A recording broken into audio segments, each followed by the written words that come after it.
Pendant Noël chez mes parents, ma fille de 8 ans a ouvert son cadeau et a pâli. Elle a agrippé ma main et a murmuré « Maman, j'ai peur ». J'ai regardé à l'intérieur. Le cadeau semblait normal au début, mais ensuite je me suis figé. Ma main s'est mise à trembler. 5 minutes plus tard, j'ai appelé la police. Avant de continuer, n'oubliez pas de vous abonner et dites-nous d'où vous nous regardez dans les commentaires, on lit chacun de vos messages. Si vous m'aviez demandé ce matin-là, j'aurais dit que le pire à Noël, c'était la dinde trop sèche ou ma mère qui fredonnait de manière passive-agressive au milieu du chaos. J'aurais dit que c'était le bruit ou peut-être la comédie que nous jouions tous pour faire semblant de nous apprécier. J'aurais eu tort. Le pire à Noël, c'était de voir ma fille se figer sur place, le paquet cadeau sur ses genoux, comme si le sol s'était dérobé sous ses pieds et que personne d'autre ne l'avait remarqué. Mais j'anticipe. Nous étions chez mes parents, dans la même maison où j'ai grandi. Même latte de plancher qui craque, même odeur de pot pourri à la cannelle et d'évitement émotionnel. Le salon débordait de monde et de cadeaux. Les enfants déchiraient le papier. Les adultes parlaient les uns par-dessus les autres. Des rires un peu trop forts. Vous voyez le genre. C'est une tradition dans notre famille, chaque enfant reçoit un cadeau de chaque adulte. Et parfois, les enfants s'offrent même des choses entre eux. C'est toute une mise en scène. Le papier cadeau qui vole, les étiquettes qui disparaissent, quelqu'un qui finit toujours par ne plus savoir qui a donné quoi à qui. Ma fille avait une petite montagne de cadeaux à côté d'elle.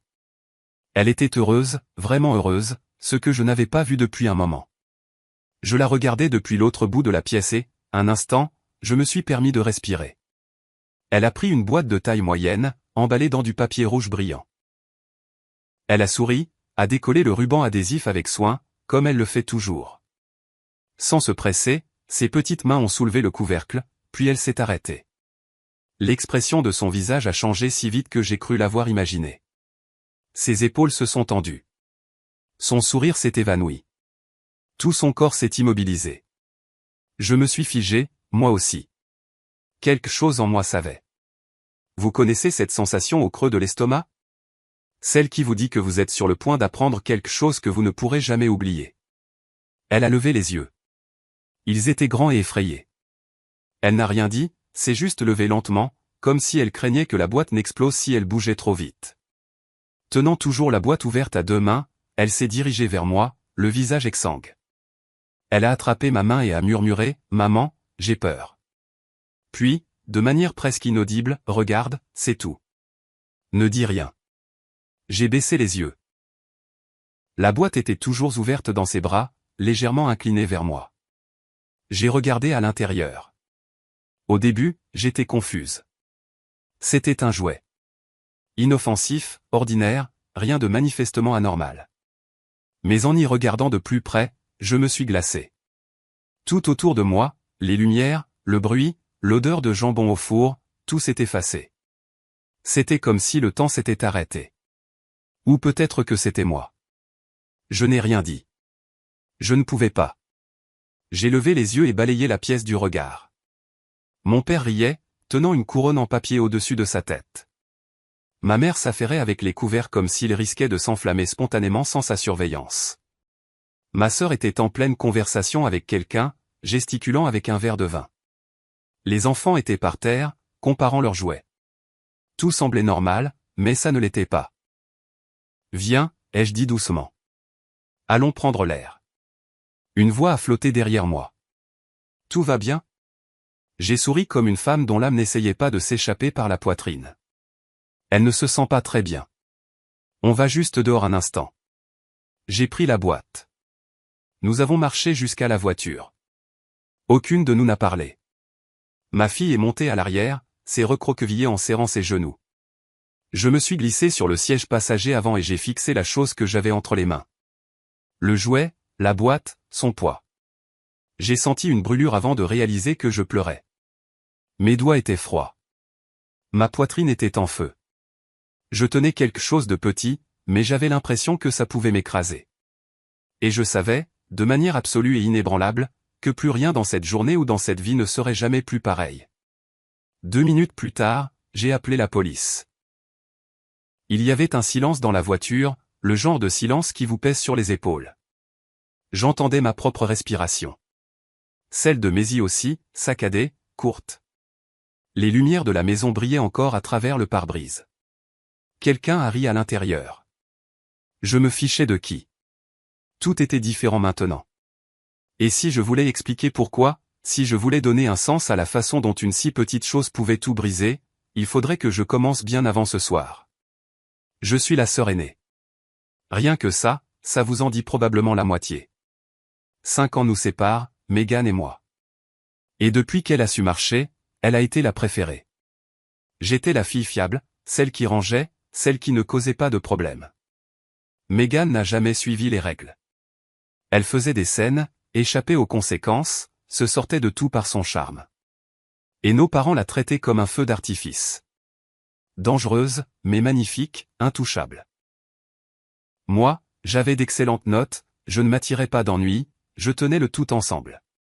Et pour ça, j'ai eu droit à la responsabilité, aux attentes, au silence. À l'adolescence, le schéma était établi. Megan faisait une bêtise. Je réparais les pots cassés et personne n'en parlait. Des années plus tard, elle s'est mariée, a eu 3 enfants très vite. Tout le monde disait qu'elle mûrissait enfin. Ce n'était pas le cas. Elle continuait de faire des choix imprudents et s'attendait à ce que quelqu'un d'autre emporte le poids, généralement moi. Elle m'envoyait des textos tard le soir, « Tu peux m'aider ? C'est pour les enfants. » Et pendant un temps, je l'ai fait, jusqu'à ce que je réalise à quoi ça servait vraiment. Pas pour des couches ou des courses, mais pour des applications de livraison, des achats en ligne, des visites au spa. J'ai mis une limite. Je lui ai dit, « Tu as un mari. J'ai une famille aussi. Je ne suis pas riche. » Elle a boudé, mais les demandes se sont raréfiées. À ce moment-là, ma vie avait déjà changé. J'avais rencontré Owen. Il avait un petit garçon, Théo, d'un peu plus d'1 an quand je suis entré dans leur vie. Son ex était parti quand Théo avait 10 mois. Pas de bataille pour la garde, pas de drame. Elle est simplement partie, a signé les papiers et a disparu. Théo était calme au début, observateur, mais adorable. Je l'ai aimé vite et entièrement. Il a commencé à m'appeler maman avant son 2e anniversaire. Je ne l'ai pas corrigé. Maisie est née 2 ans et demi plus tard. Elle est arrivée dans une maison où il y avait déjà de l'amour. Du vrai. Elle et Théo ont été proches dès le début. Ils n'étaient rien à moitié, juste frères et sœurs. Bruyants, inséparables, complètement liés. Nous étions une unité. Nous allions bien, jusqu'à il y a 6 mois. Théo a disparu pendant le déjeuner à l'école. Il a dit à sa maîtresse qu'il avait oublié quelque chose dans son sac à dos. Il a quitté la cantine. Il n'est jamais revenu. Personne n'a vu avec qui il est parti. Personne n'a vu où il est allé. Pas de vidéo de surveillance, pas de mots, pas un bruit, juste, parti. La police a été immédiatement impliquée. Ils ont cherché partout, n'ont rien trouvé d'autre que son sac à dos jeté derrière une haie à quelques pâtés de maison de là. Pas de rançon, pas de contact, pas de piste. Nous avons cessé de dormir. Owen a cessé de parler. Maisie a pleuré dans son sommeil pendant des semaines. J'ai arrêté d'attendre des nouvelles et j'ai commencé à me préparer au silence. Je me suis dit que nous allions traverser Noël. Nous ferions semblant pour Maisie. Sourire. Être présent. Survivre. Puis elle a ouvert cette boîte. Maintenant, nous étions dans la voiture. Moi, tenant la boîte. Elle, me regardant dans le rétroviseur. J'ai de nouveau regardé le jouet. Il avait toujours l'air inoffensif. Il avait toujours l'air de rien. Mais il y avait une marque, un détail, une minuscule imperfection spécifique, quelque chose que personne d'autre ne remarquerait à moins de déjà savoir. Et je savais. La voix de Maisie était à peine un murmure. Il l'avait avec lui quand il est parti à l'école ce jour-là. Je n'ai pas répondu. Je n'en avais pas besoin. J'ai pris mon téléphone et j'ai appelé la police. La police est arrivée environ 15 minutes après mon appel. Ils se sont garés dans une voiture banalisée, calme et silencieux, comme s'ils venaient juste vérifier pourquoi le chien d'un voisin aboyait trop tard le soir. Maisie et moi étions toujours assises dans la voiture, la boîte entre nous. J'avais les mains gelées. Elle avait les genoux remontés contre sa poitrine, le visage détourné de moi. Quand l'officier est sorti, je l'ai rejoint à mi-chemin de l'allée, la boîte dans mes bras. Ils ont posé quelques questions. J'ai répondu comme si j'étais sous l'eau. En leur tendant le jouet, je n'arrêtais pas de penser que c'était peut-être autre chose, qu'il y aurait une explication, que peut-être je me trompais. Mais je ne me trompais pas. Ils ont trouvé la carte à l'intérieur de l'emballage. Le nom de Sadie, la fille de Megan. Ils sont entrés dans la maison. Tout le monde les a regardés comme si quelqu'un avait ouvert la porte d'entrée et laissé entrer l'hiver. L'ambiance est retombée. Ils ont demandé à parler à Megan et Sadie. Megan n'a pas résisté. Ils sont allés dans le bureau. Tout était très calme, très protocolaire. Sadie a dit qu'elle avait trouvé le jouet dans la maison, qu'elle voulait faire un cadeau, qu'elle l'avait emballé elle-même. Megan a dit qu'ils avaient des jouets partout, qu'il aurait pu venir de n'importe où. Elle a dit ça avec un sourire un peu trop figé. Owen est arrivé alors qu'ils étaient encore à l'intérieur. Il s'est tenu à côté de moi sans un mot. Nous regardions tous les deux comme si nous voyions le ralenti de quelque chose que nous avions déjà vécu. La police a pris le jouet, a dit qu'il ferait un suivi, puis ils sont partis. La fête ne s'en est pas remise.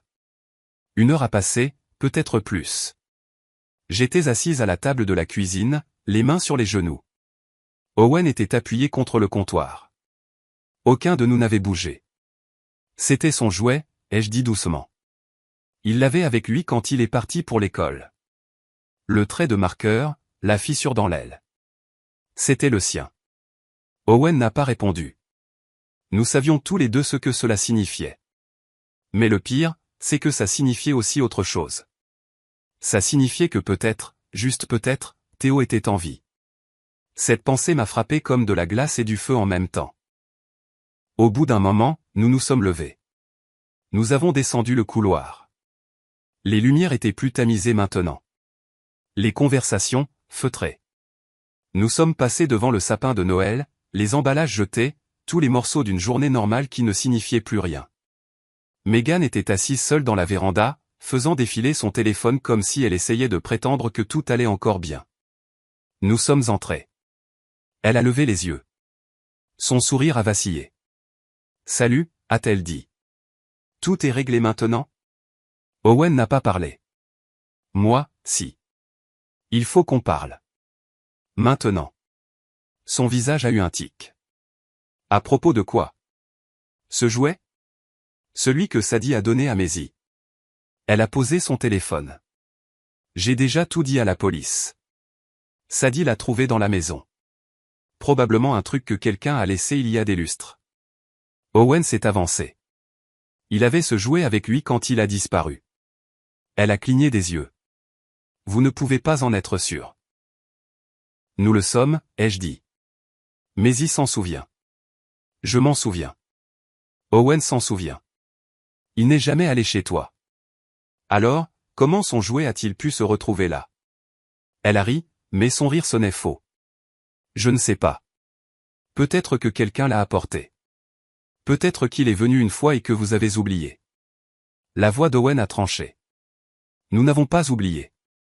Il n'est jamais allé chez toi. Son sourire s'est effacé.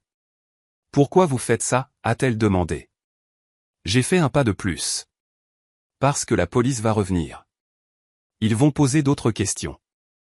Ils vont retracer la provenance du jouet. Et quand ils découvriront ce que tu as fait, tu n'auras pas la chance de nous l'expliquer d'abord. Son visage est devenu pâle. Elle a regardé Owen, puis moi, puis a détourné le regard. S'il vous plaît, ne leur dites rien, a-t-elle dit doucement. Alors, dis-le-nous d'abord, ai-je dit. Tout de suite. Elle a hésité, s'est mordu la lèvre. Ses yeux se sont remplis de larmes, mais elle ne les a pas laissés couler. Pas encore. Puis elle a hoché la tête une fois. C'était la mère de Théo, a-t-elle dit. Elle m'a appelé il y a des mois. Elle a dit qu'elle voulait juste le voir, juste lui parler. Elle a dit qu'il lui manquait tellement. Ma poitrine s'est serrée. Elle m'a offert de l'argent, a murmuré Megan. Je n'en ai pas demandé. Elle a offert et j'en avais besoin. Tu avais dit que tu ne m'aiderais plus. J'étais en retard dans mes factures. Je ne pensais pas que ce serait grave. Les poings d'Owen se sont crispés, mais il n'a toujours pas parlé. Elle a dit que ce serait une seule visite, 1 heure. Je lui ai dit quand Théo déjeunait. Elle a promis de le ramener. Elle a dégluti. Il n'est pas revenu. Elle a disparu. Je l'ai appelé. Rien. J'ai paniqué. Je ne savais pas quoi faire. Je n'arrêtais pas de penser qu'elle le ramènerait le lendemain, puis le jour d'après. Et puis j'ai arrêté d'appeler. Sa voix s'est brisée. S'il vous plaît, a-t-elle dit. J'ai 3 enfants. Je ne voulais pas que ça aille aussi loin. J'ai senti l'air quitter la pièce. Tu nous as laissé croire qu'il était mort, ai-je dit. Owen a tourné la tête. Sa voix était rauque. Nous l'avons enterré dans nos esprits chaque nuit pendant 6 mois. Megan sanglotait. Je ne savais pas quoi faire d'autre. Je ne l'ai pas dit, mais je l'ai pensé. Tu aurais pu dire la vérité. Megan pleurait encore quand nous sommes sortis. Pas le genre de pleurs bruyants et théâtraux qu'elle simulait pour se tirer d'affaire, mais le genre silencieux, vidé de l'intérieur. Je n'ai pas eu pitié d'elle, pas le moins du monde. Owen n'a pas dit un mot. Il a ouvert la portière de la voiture, est monté et a regardé par le pare-brise comme s'il essayait de comprendre comment diable le monde pouvait encore avoir la même apparence. Nous sommes allés directement au poste de police. Nous leur avons tout raconté. La rencontre, l'argent, le silence, le mensonge sur lequel elle était assise depuis 6 mois pendant que nous imaginions notre fils mort dans un fossé ou pire. Les officiers n'ont pas dit grand-chose, ils ont juste tout noté. L'un d'eux a dit « merci ». Nous nous en occupons à partir de maintenant, ce qui, je suppose, est ce que vous dites quand 2 personnes viennent de déposer leur chagrin sur votre bureau comme une grenade. Megan a été arrêtée le lendemain. Obstruction, ont-ils dit. Peut-être plus tard. Les détails n'avaient pas d'importance. Je n'ai pas répondu quand elle a appelé. Owen n'a même pas regardé le téléphone. La maison ressemblait à une morgue. Nous n'avons pas mis de musique. Nous n'avons pas fini de ranger les décorations de Noël. Nous nous contentions d'exister dans les limbes, en espérant que le téléphone sonnerait à nouveau, mais cette fois avec quelque chose qui comptait. Maisie a demandé si nous devions enlever le sapin. Je lui ai dit pas encore. Elle n'a pas insisté. J'étais assise près de la fenêtre avec un café qui refroidissait sans cesse. Owen se tenait dans le couloir comme s'il attendait que quelqu'un revienne d'entre les morts. C'est là que le téléphone a sonné. Pas la police. Ma mère. Je n'aurais pas dû décrocher, mais je l'ai fait. Comment as-tu pu faire ça à ta sœur, a-t-elle lancé sèchement. Pas de bonjour, pas de pause. J'ai cligné des yeux. Pardon? Appeler la police sur ta propre famille. Tu l'as humiliée. Tu as tout détruit. Pendant une seconde, je n'ai pas trouvé les mots. Puis j'en ai trouvé quelques-uns. Elle a organisé une rencontre dans notre dos avec la mère de Théo. Elle l'a laissé partir. Maman, elle n'a pas dit un mot pendant 6 mois. Elle a fait une erreur, a dit ma mère. Elle voulait juste aider. Et puis ce n'est même pas ton vrai fils. Il a une mère. C'est peut-être là qu'est sa place. Je n'ai pas répondu. J'ai juste fixé le mur.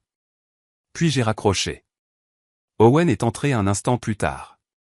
Il n'a pas demandé ce qu'elle avait dit. Peut-être qu'il n'en avait pas besoin.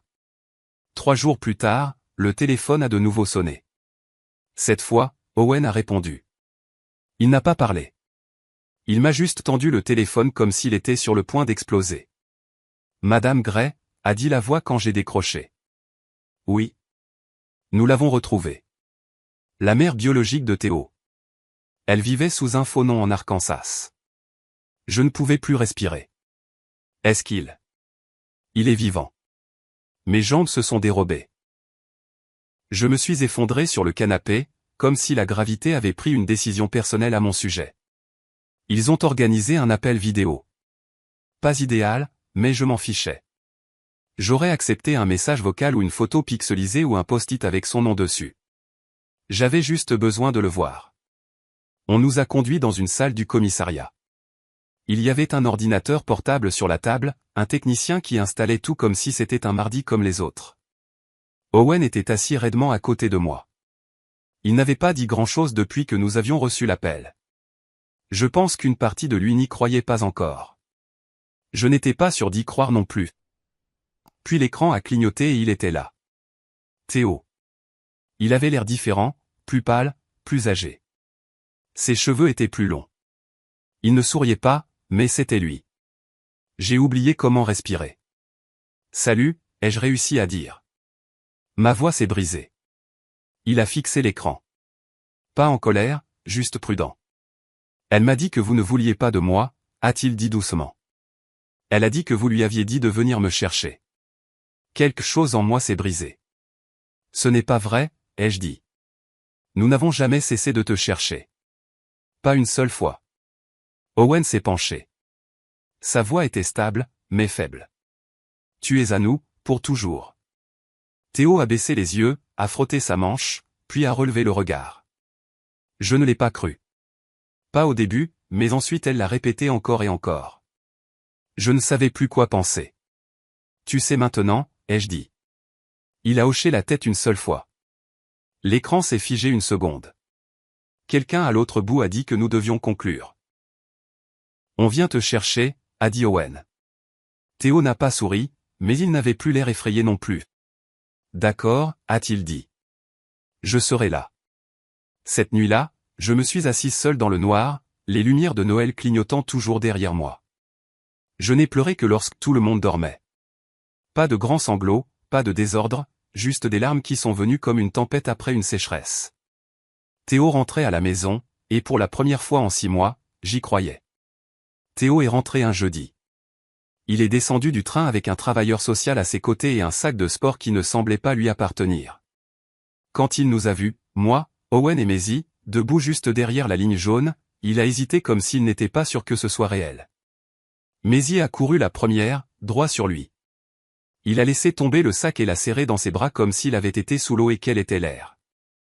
Je me suis approché plus lentement. Owen n'a pas bougé du tout. Son visage était de pierre. Je me suis agenouillé devant Théo.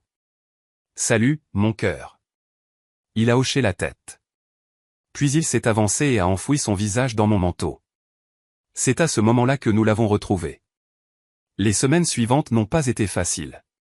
Il parlait à peine, sursautait aux portes qui s'ouvraient trop vite, dormait avec la lumière allumée.